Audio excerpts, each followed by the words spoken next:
Hello, Webinet. Reconsider Simon here. So you think you're a starseed and you want to discover more. Let's discuss.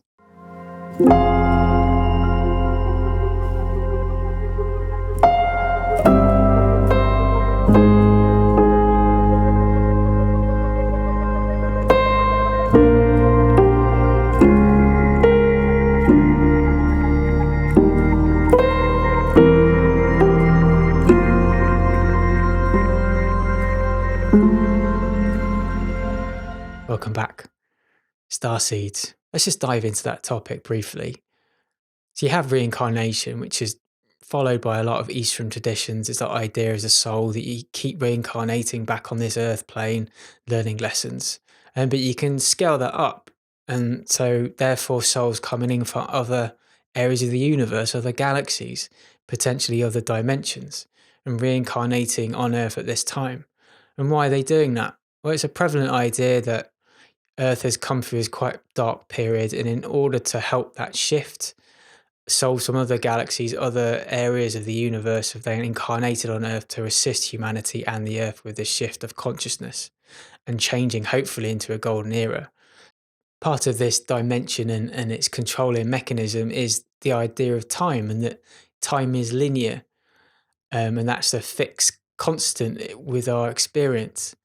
But maybe that is, like I said, a controlling mechanism. And when we talk about past lives, maybe they're parallel lives because time is happening all at once. And therefore, maybe you're not experiencing just one lifetime at a time. Maybe you're experiencing multiple lifetimes, maybe not just on Earth, but also, somewhere else beyond this Earth plane as well, in other galaxies and other dimensions. So that's another kind of quite complex aspect to this as well.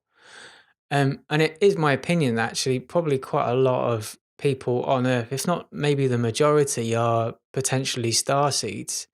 I mean, if you look into the language, I find it quite interesting. It's like planet, planet with a plan. So there's kind of key aspects to even the language that sort of starts to unpick what's going on in this reality as well.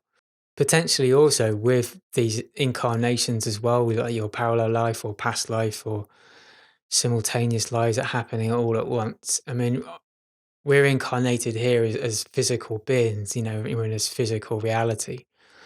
But maybe you've had experiences as pure energy, as plasma being, as light beings, or maybe even life forms that you can't even fathom, that language can't even explore properly.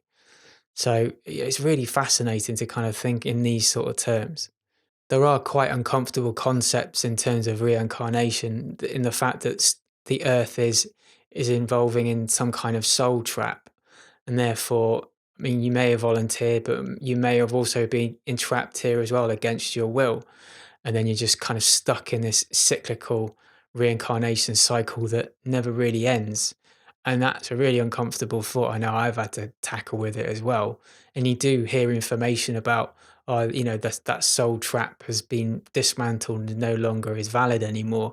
But really, we don't know completely if that's true or not. But it is a really uncomfortable thought to think. And the idea that you would willingly volunteer for that task was, just feel quite amazing.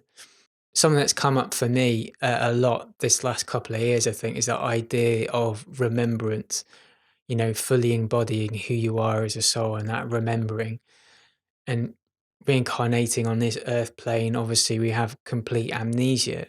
And again, whether that's a positive thing or a negative thing, I couldn't give you a definitive answer. But yeah, it feels that idea of like remembrance for me feels really, really important. And there are a multitude of ways to sort of maybe get that remembrance. And I'm still like early days in that journey, but there's been some techniques that I've found that have been like incredibly profound. So what are those techniques? What are those avenues that you can look into that can potentially give you remembrance and ideas of what your soul has experienced through various lifetimes? And some of them are, quite easy. Like there's tarot cards, sky watching as well, in terms of trying to connect with the stars and then see if you can find any remembrance through that as well. Tools of divination as well as a tarot, which is divination, would be like pendulums or dowsing rods. Hypnosis is another big one. visiting various sacred sites to see if you have any remembrance via that as well. Then there's like general healing, which would hopefully then elicit kind of a more remembrance because you're embodying yourself even more, because you're kind of all the traumas and negative patterns are falling away through healing. So it gives your soul more access to remembrance as well. There's meditation, and remote viewing techniques is also another one to kind of look into. But as with all techniques, you have to tackle like the idea, like maybe there are negative energies or entities that are trying to prevent you from having that remembrance as well. So there's that kind of manipulative force we have to be cognizant of and wary of when we're doing these various techniques as well. But there are some experiences that I've had which I'm very much like an energy and feeling person. So the validation I've had was like, yep, 100%, that's a bit of remembrance has come through feeling. But for certain people, it may be more visualization or maybe something else within their five senses, which gives them that validation. It's like, yeah, that's definitely a bit of remembrance I can sort of 100% validate happened to me as a soul. As I've said in other videos, it's all about what works for you, and what works for me might not work for you. So it's about just exploring. And I mean, I've had a lot of various bits of like experimentation, either working on my own with other people, sometimes it's been successful, sometimes just haven't connected, hasn't worked as well as I hoped. But yeah, it's just trial and error for yourself and just finding out what works for you. But for now, I'm just going to dive in a little detail in various techniques that I've used, which I've found useful. Some things that I haven't, like I said, I haven't quite connected with, but may revisit at another later date to see if I can be a bit more successful in it. But one of the first ones to look at is using tarot. So people would put that under the general banner of divination. I think there are quite a lot of different card setups, decks that you can buy, which allow you to explore the concept of, soul experiences, from different universes or galaxies or beyond this Earth plane. And a really good one that I've used is Galactic Heritage cards. And I've spoken about this before because I've had quite a profound, the first time I used this, I had a really profound experience. And yeah, they're created by Lisa Royal Holt. And the information within these cards, she writes books as well. I have read one of her books. It's called, what's it called? Prism of Lyra. So I've read that book. And again, it's a lot of channeled information about the history of the galaxy and things. And yeah, it's fascinating. But again, it's like channeled information. So sometimes maybe a little bit wary about, the entity or like where this information is coming from. And obviously it's coming through a particular individual as well. So there is sort of distortions with that. But, I still listen and read channel material. I find it quite helpful, but I'm always kind of wary, like, that information where it comes from the fact that it is channeled and it can be distorted in particular ways. But yeah, these Galactic Heritage cards, really helpful. I've mentioned this story before in a previous video. Um, but yeah, one of the first spreads I did with these cards, the planet Vega, well, yeah, the star system Vega came up, and Vega was within Lyra. And these cards for Vega started to come up, and I just had this real, just deep of emotion sort of welling up within me, just huge depths of sadness and just like missing home. And it was really profound. And yeah, it was just a fascinating experience because it's just through, rudimentary cards, like printed bits of card with colorful pictures on. I just had such a visceral kind of response to it. And again, it was just that complete 100% validation of like, okay, yeah, Vega's like a big thing with my soul. So yeah, it was a fantastic experience. And the icing on the cake for that as well was like literally the next day I was looking for somewhere to live, and I was cycling along the seafront, going to an appointment to, view this particular flat or apartment. And yeah, as I was cycling on the seafront, I just kind of cycled past this block of apartments on the seafront called Vega. I'd never seen it before, and I was just like, wow, that's a complete synchronicity.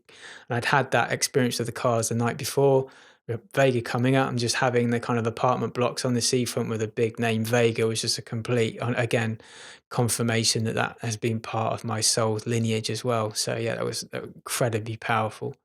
So the second technique would be to have a reading. I mean, there are individuals on this planet that have the ability to see various reincarnations on Earth, but there are also other people that can foresee on a more galactic level and a galactic scale. So I've had readings with various people as well, and they've been really, really helpful. Um, Again, there's that element. It's that information is coming through someone else, so it's good to kind of see how you feel about it. If they tell you that, like, do you have any kind of emotional responses, any emotion, any visualizations? Maybe you don't have any emotional response at all. That's completely fine. You write it down in a book, catalog it. It might come at a later date. So that's also a possibility. But yeah, as a rule, like having a reading with someone, especially at the start of your journey, can be really helpful, and it's been really helpful to me. So it's something I definitely recommend. Now, the third route you could take would be, I guess it's similar to tarot, be also in the category of divination, but it would be things like using pendulums and using these dowsing rods. Yeah, the pendulum's quite accessible. Anyone can use that. There's loads of videos on YouTube or websites that kind of teach you how to use a pendulum. But yeah, you could ask dowsing rods or pendulums. I mean, divination can be anything. It can be runes, which is quite a ancient kind of form of divination. Some people read like rice sort of sprinkled on paper, or yeah, there's a whole host of different techniques. But it's all about kind of asking questions. And yeah, again, with like word of warning, like pendulums and dowsing rods for me, like I'm not 100% accurate. So sometimes I take the information I get like with a pinch of salt, but it can be useful and I can get completely correct answers. But sometimes maybe I'm tired or just, yeah, not in the right state, and maybe the distortions occur. So sometimes you can get the wrong sort of answers essentially. So that's something to be wary of as well. But to help you get the kind of the correct answers on your dowsing rods or pendulums, again, is to do clearing, to sort of clear the space. Do a prayer, sage, and whatever you use, just that will help the process really. And some other tools that within the divination process that I've been really exploring quite a lot recently. Like yesterday, I was getting some really interesting information, would be to use a star map. So yeah, I bought this star map, and it's good because it kind of, obviously space is not 2D, but it kind of renders all the stars in a 2D. So there's like Lyra here, there's like Orion star system somewhere over here.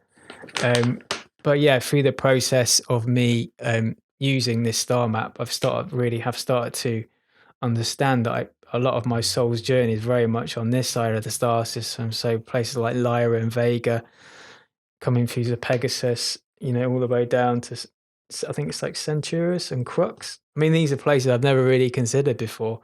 But yeah, some really fascinating information has kind of come up through my own exploration, I should say. And that's just purely using a star map and, a pendulum. So yeah, easy. And on the subject of stars, yeah, you could just go out on a night sky when you have stars. I'm quite lucky here that I live more in the countryside and more of a rural area, so I have access to the night sky quite readily. And so yeah, I can kind of see the stars quite clearly. You can just go out, maybe with some kind of star map, or like you can get apps as well. I've got one called Star Walk on your phone, and that gives you access to actually kind of annotate what stars you're actually looking at as well. And just stand there in the night sky and just look at some of the stars in the sky and just see what comes up. Do you have any kind of emotion, any sort of physical response? Maybe you might get visualization. So that's not something I've done that much. I've done it a few times. But yeah, that could be also another powerful way to really sort of try and elicit some kind of emotional response to give you an indication of maybe where you've been as a soul previously.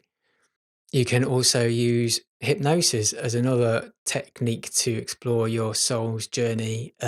Yeah, so there's a particular protocol called QHHT, which is quantum healing